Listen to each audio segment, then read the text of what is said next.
Nah, hingga ketua pengadilan penghulu atau penghulu kepala yang dibayar oleh pemerintah Hindia Belanda bukan sebagai ketua pengadilan agama, akan tetapi dalam kedudukannya sebagai Islamitic Advisor pada Landrat. Adapun setelah kemerdekaan, barulah ada anggaran belanja untuk para pegawai di Kementerian Agama yang disediakan langsung oleh pemerintah. Nah, lanjut ke lahirnya Undang-Undang 22 tahun 46. Berdasarkan pertimbangan bahwa pacaran nikah, talak, dan rujuk seperti yang diatur dalam apa ini nggak bisa baca saya, tahun 29 nomor 348 Junto S 1931 nomor 467. Nah, bahwa undang-undang ini tidak sesuai lagi dengan keadaan. Sedangkan pembuatan peraturan baru mengenai hal tersebut tidak mungkin dilaksanakan dalam waktu singkat, maka sambil menunggu, akhirnya diundang-undangkanlah Undang-Undang Nomor 22 Tahun 46 tentang pencatatan nikah, talak, dan rujuk. Nah, undang-undang ini hanya berlaku untuk daerah Jawa dan Madura. Isi undang-undangnya pun antara lain yaitu bahwasanya dalam pasal 1, nikah yang dilakukan menurut agama Islam selanjutnya disebut nikah dan diawasi langsung oleh pegawai pencatat nikah yang diangkat oleh Menteri Agama. Nah, talak dan rujuknya pun dilakukan menurut agama Islam. Selanjutnya, talak dan rujuknya tersebut harus diberitahukan kepada pegawai pencatat nikah. Atau bisa kita sebutlah kalau di nikah siri kan nggak ada pencatatan nikah ya. Sedangkan di sini tuh harus ada pencatatan nikah seperti itu. Kemudian pasal 1 ayat 2 mengatakan yang berhak melakukan pengawasan atas nikah dan menerima pemberitahuan tentang talak dan rujuk hanya pegawai yang telah diangkat oleh Kementerian Agama saja. Terus jika ada seorang yang nikah atau menjatuhkan talak atau rujuk, itu harus membayar terlebih dahulu biaya pencatatannya yang besaran biaya itu ditetapkan oleh Menteri Agama. Kemudian pengangkatan dan pemberhentian pegawai itu diumumkan langsung oleh Kepala Jawatan Agama Daerah dengan cara yang sebaik-baiknya atau dengan cara yang hormat itulah, bukan semena-mena. Terus pada pasal 2 itu dijelaskan bahwasanya pegawai pencatat nikah dan orang yang tersebut pada ayat 3 pasal 1 membuat catatan tentang segala nikah yang dilakukan di bawah pengawasannya dan tentang talak dan rujuk yang diberitahukan kepadanya. Terus lanjut ke pasal 3, di sini tentang denda-dendanya ya. Di sini barang siapa yang melakukan akad nikah atau nikah dengan seorang perempuan yang tidak di bawah pengawasan pegawai, itu dendanya Rp50. Pengawasan di sini maksudnya itu kayak pencatatannya gitulah. Nah, terus yang kedua, barang siapa yang menjalankan pekerjaan tersebut pada pasal 2 ayat 1 dengan tidak ada haknya dihukum kurungan selama lamanya 3 bulan atau denda sebanyak Rp100. Terus bagi laki-laki yang menjatuhkan talak atau merujuk sebagaimana tersebut, tidak memberitahukan hal itu dalam seminggu kepada pegawai pencatatan nikah, maka didenda sebanyak Rp50. Mungkin untuk pasal-pasal lainnya bisa teman-teman lihat di internet. Oke. Nah, terus kemudian lahirnya Undang-Undang 19 tahun 48. Pada tahun 48 lahir Undang-Undang Nomor 19 tentang Susunan dan Kekuasaan Badan Kehakiman dan Kejaksaan. Nah, dalam undang-undang ini merupakan peraturan yang penting tentang peradilan dalam masa pemerintahan RI di Yogyakarta. Undang-undang ini bermaksud mengatur mengenai peradilan dan sekaligus mencabut serta menyempurnakan isi Undang-Undang Nomor 7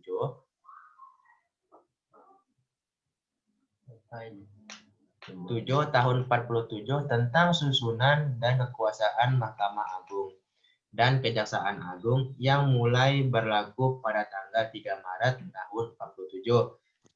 Nah, undang-undang ini mempunyai atau menetapkan 3 lingkungan peradilan. Yang pertama itu ialah peradilan umum, kemudian peradilan tata usaha negara, dan peradilan militer atau ketentaraan. Kemudian, nah, masa Republik Indonesia Serikat dan UUDS tahun 50. Masa Republik Indonesia Serikat ini yang sering disingkat dengan RIS adalah masa yang tidak panjang. Hanya dari kurun waktu 27 Desember 49 hingga 17 Agustus tahun 50. Nah, setelah persetujuan Linggarjati dan Renville, kemudian disusul dengan konferensi inter-Indonesia antara delegasi RI dan BFO. Nah, pertemuan untuk permusyawaratan federal akhirnya pada tanggal 2 Oktober tahun 49 ditandatanganilah piagam persetujuan atas Konstitusi Republik Indonesia Serikat oleh delegasi RI dan seluruh delegasi BFO. Lanjut ke masa UUDS tahun 50. Masa ini sangat singkat sekali, yakni hanya sekitar 7 bulan 21 hari, terhitung dari tanggal 27 Desember 49 sampai dengan 17 Agustus tahun 50. Kondisi objektif di waktu itu ternyata rakyat Indonesia dari daerah-daerah bagian seluruh Indonesia itu menghendaki bentuk susunan Republik Indonesia itu menjadi negara kesatuan. Nah, untuk undang-undangnya itu seperti ini. Nah, bahwasanya rakyat daerah-daerah bagian seluruh Indonesia itu menghendaki bentuk susunan negara Republik Kesatuan. Kemudian bentuk pemerintahannya itu seperti demokrasi karena kedaulatannya adalah di tangan rakyat. Karena kita tahu bahwa demokrasi itu ialah pemerintahan yang dari rakyat untuk rakyat, dari rakyat, oleh rakyat, dan untuk rakyat, seperti itu. Kemudian negara yang berbentuk Republik Kesatuan ini sungguhnya tidak lain daripada negara Indonesia yang kemerdekaannya oleh rakyat diproklamirkan pada hari 17 Agustus 45. Yang semula berbentuk kesatuan menjadi Republik Federasi. Pasalnya di sini sangat banyak sekali, mungkin teman-teman bisa baca sendiri nih, karena terlalu banyak pasalnya. Kemudian lanjut ke lahirnya Undang-Undang Darurat Nomor 1 tahun berapa ini? Tahun 51. Nah, pada tahun 1951 di dalam lingkungan peradilan diadakan perubahan penting dengan diundangkannya UU Darurat Nomor 1 tahun 51 tentang tindakan-tindakan sementara untuk menyelenggarakan kesatuan susunan dan acara pengadilan sipil. Nah, dalam undang-undang ini itu ada 4 hal yang sangat penting. Yang pertama, penghapusan beberapa pengadilan yang tidak lagi sesuai dengan suasana negara kesatuan. Terus kedua ialah penghapusan secara berangsur-angsur pengadilan suap raja di beberapa daerah tertentu dari semua pengadilan adat. Ini pengadilan suap raja ini apakah adanya tindak suap dalam pemutusan perkaranya atau gimana, itu saya belum tahu. Terus yang ketiga adalah pelanjutan pengadilan agama dan pengadilan desa. Terus yang keempat adalah pembentukan pengadilan negeri dan kejaksaan di tempat-tempat di mana dihapuskan Landgraf atau pengadilan negeri, serta pembentukan pengadilan tinggi di Makassar dan pemindahan tempat kedudukan pengadilan tinggi Jogja dan Bukit Tinggi masing-masing ke Surabaya dan Medan. Lalu adanya Undang-Undang Nomor 32 tahun 1954. Nah, tadi di awal sudah ada Undang-Undang Nomor 22 tahun 1946, itu hanya berlaku di Pulau Jawa, sedangkan Jawa dan Madura maksud saya. Sedangkan untuk yang Undang-Undang Nomor 32 tahun 54 ini itu berlaku untuk daerah luar Jawa dan yang lainnya, seperti itu. Sedangkan isinya itu sama-sama membahas tentang pencatatan nikah, talak, dan rujuk yang berlaku di daerah suap raja serta peraturan-peraturan lainnya seperti itu.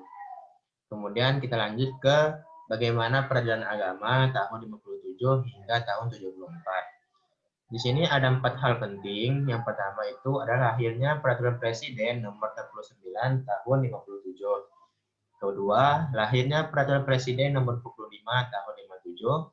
Lalu lahirnya Undang-Undang Nomor 19 Tahun 54 dan Undang-Undang 14 Tahun 70 dan penambahan kantor dan cabang kantor peradilan agama. Nah, yang pertama itu ialah lahirnya Peraturan Pemerintah Nomor 29 Tahun 57. Di sini pada undang-undang ini adalah bukan undang-undang peraturan pemerintah, itu tentang pembentukan Mahkamah Syariah di Provinsi Aceh. Dahulu di Aceh ini dibentuk satu Mahkamah Syariah yang mengadili perkara-perkara yang berkaitan dengan agama Islam. Mungkin secara lengkapnya pengadilan di Aceh ini atau Mahkamah Syariah ini itu membahas tentang bagaimana sih hukuman yang ada di sana seperti tentang nikah, talak maupun rujuknya seperti itu. Hingga selain ada di Aceh, Mahkamah Syariah itu juga ada di Sumatera, yaitu Tapanuli, Sumatera Tengah, Jambi, Palembang, dan Lampung. Lanjut ke lahirnya Peraturan Pemerintah Nomor 45 Tahun 57. Nah, menurut peraturan ini adalah tentang pembentukan pengadilan agama di luar Jawa dan Madura. Kewenangannya pun antara lain adalah perkara tentang nikah, talak, rujuk, fasad, kemudian nafkah, mahar, tempat kediaman, mut'ah, hadanah, perkara waris, wakaf, hingga baitul malnya.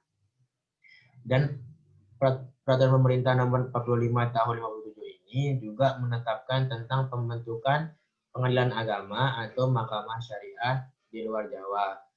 Peraturan ini berisi 13 pasal, antara lain yang pasal-pasalnya itu adalah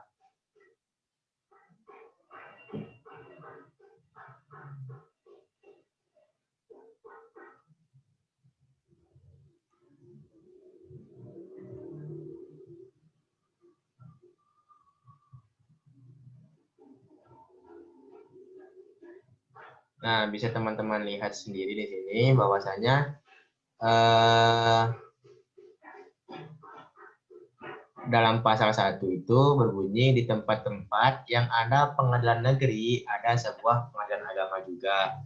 Selain ada pengadilan umum ataupun pengadilan negeri lainnya, hendaknya di setiap daerah itu juga harus punya pengadilan agama untuk menyelesaikan masalah-masalah yang berkaitan dengan perkara-perkara agama seperti itu. Terus pada pasal yang kedua adalah pengadilan agama terdiri dari seorang ketua dan sekurang-kurangnya 2 orang anggota dan sebanyak-banyaknya 8 orang anggota yang diangkat dan diberhentikan langsung oleh Menteri Agama. Kemudian untuk formasi, uang sidang maupun ongkos berperkara itu ditetapkan langsung oleh Menteri Agama. Kemudian pada pasal 4 di sini pengadilan agama memeriksa dan memutuskan perselisihan antara suami istri yang beragama Islam dan segala perkara yang menurut hukum yang hidup diputus menurut hukum agama Islam yang berkenaan dengan nikah, talak, kemudian rujuk, fasad hingga ke mengesahkan syarat taklik sedang berlaku. Terus di sini pada pasal 4 ayat 2, pengadilan agama tidak berhak memeriksa perkara-perkara yang tersebut dalam ayat 1. Jadinya yang berhak diperiksa itu hanya perkara yang ini saja, yang tentang agama-agama ini. Yang seperti wakaf, hibah, sedekah hingga lain-lainnya ini. Terus pada ayat 3, apabila orang tidak hendak melakukan keputusan yang dijatuhkan oleh pengadilan agama atau oleh pengadilan agama provinsi, tidak hendak membayar ongkos perkara yang tersebut dalam keputusan itu. Seperti itu. Di sini teman-teman bisa baca ya, bisa lihat di internet, sangat banyak sekali pasal-pasalnya. Kemudian Lanjut ke lahirnya Undang-Undang Nomor 19 tahun 64 dan Undang-Undang Nomor 14 tahun 70. Dalam rangka memenuhi ketentuan pasal 24 Undang-Undang Dasar 45, pada tahun 64 keluarlah Undang-Undang Nomor 19 tahun 64 tentang ketentuan-ketentuan pokok kekuasaan kehakiman. Nah, kemudian undang-undang ini itu disempurnakan dengan peraturan pemerintah nomor 14 tahun 70 tentang ketentuan-ketentuan pokok kekuasaan kehakiman. Pasal 10 peraturan pemerintah nomor 14 tahun 70 ini menentukan bahwa kekuasaan kehakiman dilaksanakan oleh 4 lingkungan peradilan, yaitu yang pertama peradilan umum, peradilan agama, militer, dan tata usaha negara. Yang dalam proses pembahasan rancangan undang-undang tentang pokok-pokok kekuasaan kehakiman ini, masalah peradilan agama menjadi lingkungan sendiri yang melaksanakan sebagian kekuasaan kehakiman yang telah dibahas secara mendalam, seperti itu. Lalu ada juga penambahan kantor dan cabang kantor pengadilan agama.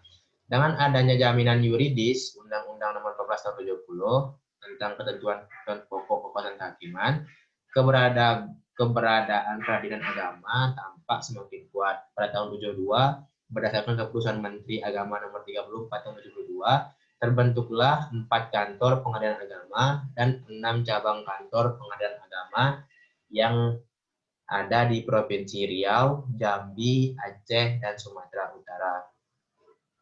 Kemudian bagaimana sih peradilan agama tahun 74 hingga 89? Dalam masa ini ada 2 hal yang sangat menonjol dalam perjalanan peradilan agama Indonesia. Pertama itu adalah lahirnya Undang-Undang Nomor 1 Tahun 74 tentang perkawinan dan Peraturan Pemerintah Nomor 7 Tahun 75. Dan lahirnya Peraturan Pemerintah Nomor 28 Tahun 77. Nah, di sini Undang-Undang Undang-Undang Nomor 174 ini tentang perkawinan yang berlaku bagi seluruh warga negara mulai tanggal 2 Januari tahun 74. Tuntutan ini sudah ada sejak Kongres Perempuan Indonesia yang kemudian dikedepankan dalam kesempatan-kesempatan lainnya berupa harapan untuk perbaikan kedudukan perempuan dalam perkawinan. Terus hukum-hukum perkawinan orang Indonesia yang beragama Islam banyak tercantum dalam kitab-kitab fikih yang dimana dalam hukum Indonesia tidak dapat digolongkan sebagai hukum tertulis karena tidak tertulis dalam peraturan pemerintahan. Atau dalam kata lain, tentang hukum-hukum perkawinan ini bukan termasuk dalam hukum positif seperti itu. Nah, adapun masalah-masalah yang kerap diperbincangkan oleh perempuan-perempuan pada masa itu adalah bagaimana tanggung jawab pemerintah mengenai kawin paksa, kemudian poligami, hingga talak yang sewenang-wenangnya. Dan yang terakhir adalah lahirnya Peraturan Pemerintah Nomor 28 Tahun 77 tentang perwakafan tanah milik. Nah, pada periode 74 sampai 89 ini lahirnya Peraturan Pemerintah Nomor 28 Tahun 77 tentang perwakafan tanah milik. Nah, dalam konsiderasi Peraturan Pemerintah Nomor 28 ini, wakaf itu adalah suatu lembaga keagamaan yang dapat digunakan sebagai salah satu sarana guna mengembangkan kehidupan keagamaan dalam rangka mencapai kesejahteraan spiritual dan material menuju masyarakat adil makmur berdasarkan ideologi kita, yaitu ideologi Pancasila.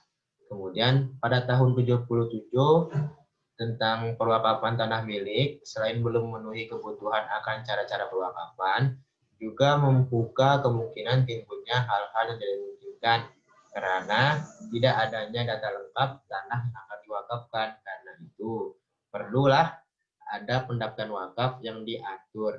Atas dasar pertimbangan tersebut lahirlah PP nomor 28 tahun 77 tanggal 17 Mei tahun 77 yang dimuat dalam LN nomor 28 tahun 77. Mungkin hanya itu yang dapat saya sampaikan.